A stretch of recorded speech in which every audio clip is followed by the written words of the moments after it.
Today's economic challenges have created an incredible increase in demand for the food bank services. There are very few people that don't know somebody who's not been impacted either through cutback in hours or maybe a layoff or maybe a business closing. There are very few people whose 401ks and savings and retirement plans haven't been impacted. So what that has created is a significant number of new faces coming to the food bank looking for support.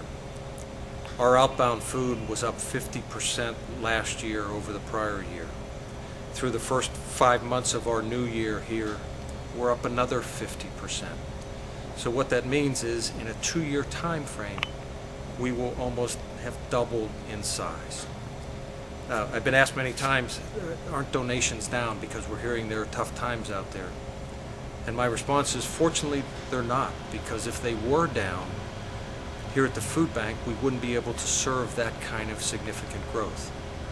Because the scenario for us is the resources we get from the community, the donated food, the donated money, and the volunteer time, we're the accumulator of that. We're the facilitator of those resources that ultimately wind up like an emergency food box or food for our agency partners. So fortunately, donations are up, but the pace of demand is not going to slow down.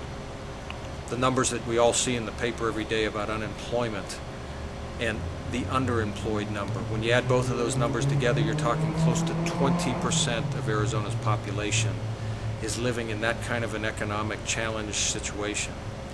When budgets are that tight, food is the thing that is most flexible in a budget.